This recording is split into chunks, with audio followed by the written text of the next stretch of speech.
This is the new Wellhouse Lux-XL. XL because it's a long wheelbase, Lux because it's got the luxury of a high top fitted. There are two types of high top available. This one has the extra high top, but there's also a standard roof one, which we'll show you later in the video. There's also two interior layouts. You can have 4 travel seats with 2 single beds in the rear, or you can have a side settee layout in place of the rear travel seats. They also have a different kitchen layout and a slightly different washroom layout. So we'll show you that when we go inside. Things are a bit different inside this van. As you can see, you've got these 2 rear travel seats with this particular option, and these fold down into 2 single beds. I'll show you. So you just unscrew the knob at the base and then just pull the whole thing forward. And as you can see, it simply slides down to make a bed. If you rotate the swivel cab seats, you get a longer bed layout too. But as it is, I'm 6'2", excuse the shoes, and there's an infill piece here that can be removed too. I've got plenty of room. And it's a nice flat bed. It's well padded too. The other point is, although they do a separate side settee model, well, with a few scatter cushions here, you've got a side settee. So I think this is quite a good all-round option if you want to have one van, but 2 benefits. The other big advantage to having a high top is obviously the height. This is the extra high one, but I'll show you this on another camera. But as you can see, or not see, I can stand up and I had several inches clear at the top of my head. The advantage with a high top is when you arrive on the campsite, there's no setting up. You literally just turn the ignition off. If you want to set up the bed or settee, as we have done here, how long did that take? 10 seconds? So it's very quick to set up for the night. And conveniently, Wellhouse have also put the fridge close to hand. So that's always good for grabbing a cold drink after a long drive. The other points to make about high tops is, because the roof isn't canvas, it's better insulated. So for all year use and in winter, they tend to be a better option and warmer. Added to that, although you don't get a roof bed in them, so they can only sleep 2, instead of a roof bed, you have lockers fringing the roof, including quite a deep one above the cab, which is great for bedding, table legs, that kind of thing. Plus, 2 deep lockers on either side of the roof, great for all your touring kit. And the other point to make about having storage in the roof is, if you've got a bed made up, it doesn't affect the access to the storage at all. You can still get to the lockers no matter what the layout is downstairs. So it's very easy to live with. For longer term touring, or perhaps an extensive trip to Europe, this would be an ideal vehicle to take with you. The other feature you get, which is quite unusual in medium-sized campervans, is you get a nice skylight. So that's a really good feature to have, particularly if you're going somewhere hot or you just want to vent out a bit of heat during summer. Also, you get the fly screen blind with it and the nighttime blinds. So, good to have.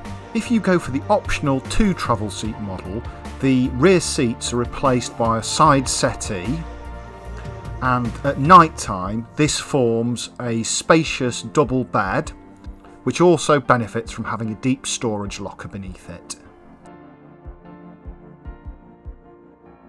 With both cab seats swiveled around, you get a really sociable lounge, and it's also very convenient for setting up the table.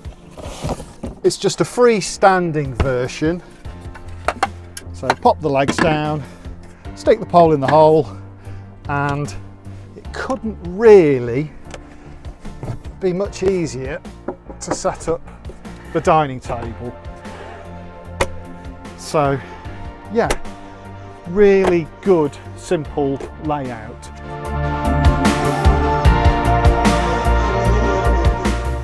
With both cab seats swiveled, there's a convenient dining table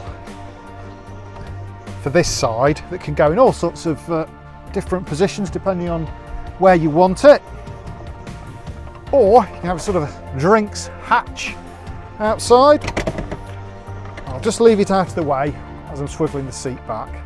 It's always good to have a vehicle you can put your feet up on. This is a really good sociable layout for a camper van, and it'd be great to entertain friends on a campsite in this space, or just put your feet up and watch a film. It's quite nice being able to walk through at full height into the kitchen area. I can stand up to cook here if I want, you just can't see my head. Or you can sit down to cook, which is a real plus point to this layout. Under these cabinets, you've got drawer storage, this one folds down, as well as a locker deep down, gas oven and grill, and a 40-litre compressor fridge, the switch for which is up here. You've got lighting switches on this panel here, as well as USB points, a 230-volt socket, and lots of really good storage for foodstuffs. All dried foodstuffs can go in here, spices can go in these racks, and there's even an overhead locker for extra stuff, and a shelved unit at the back, and another locker above the loo area. The washroom itself can be cut off with a slide across screen. So that just goes across there for a bit of privacy. It may change on the production version, but there will be some kind of sliding screen going across to seal it off. The loo itself simply folds up. There's a little catch that just holds it in place. And then it's the normal bench cassette loo. The cassette for the loo is handily placed behind this hatch, so no holes have been cut in the bodywork. There's also an outdoor shower point for rinsing things off. So it has a real upmarket feel to it. And I particularly like the fact that you can cook while sat down. This is the lazy person's camper van. I like it. So yeah, really good to have a separate private room at the back that also doubles as a kitchen. Really good use of space. If you go for the side settee 2 travel seat model, it also comes with an L-shaped kitchen to the rear, complete with a fridge, a grill, a 2-burner hob and a sink, plus plenty of worktop space and overhead lockers, together with an entirely separate toilet compartment with a swivel bowl cassette loo. This particular model has the barn doors at the rear, but you can opt for a lift-up tailgate if you prefer, but it's nice to have the choice. It doesn't affect the layout greatly in any way. There are pros and cons. Obviously the lift-up tailgate gives you shelter from rain and a bit of a sunshade, but the barn doors don't require as much room behind the van to open, so they're easy to open if you're parked somewhere. But the pros and cons, and you have the choice. This is the extra high top version, which uses a fiberglass roof to extend the interior height of the Transit Custom, but you can also get the 2.4 metre tall normal high top version, which uses Ford's original steel roof.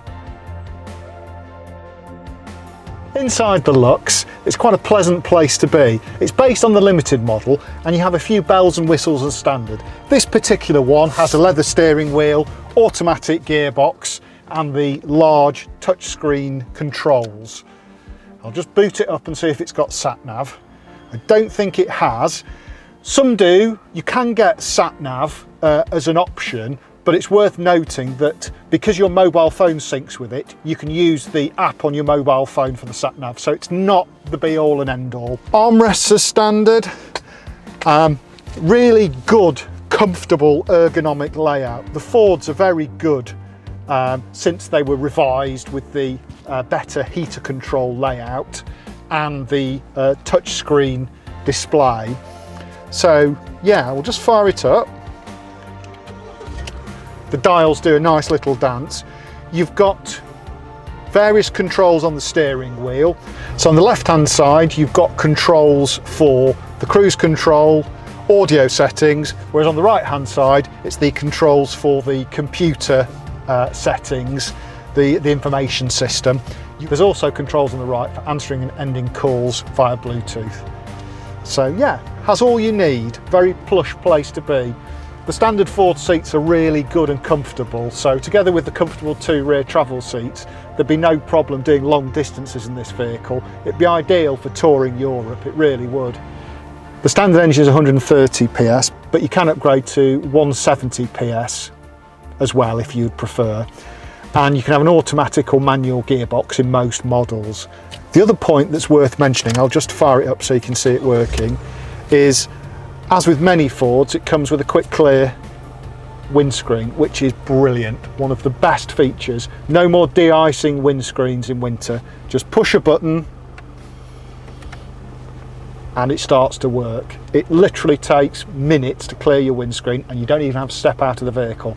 That's a real plus point for a vehicle you can use all year round. The heated rear seat option is also great for all year use, while practical features like the twin 12-volt sockets and twin USB points make it really practical. One thing that's good on this particular model is it's fitted with a tow bar, but look how easy it is to reverse onto a trailer if you're towing a trailer, and look how great a view you get from the rear view camera. Really useful, that, very easy to live with. If you're thinking of using one of these for motorsport, particularly good. There's even a dedicated button to switch off the reversing sensors so they don't bleep when you're backing up with a trailer.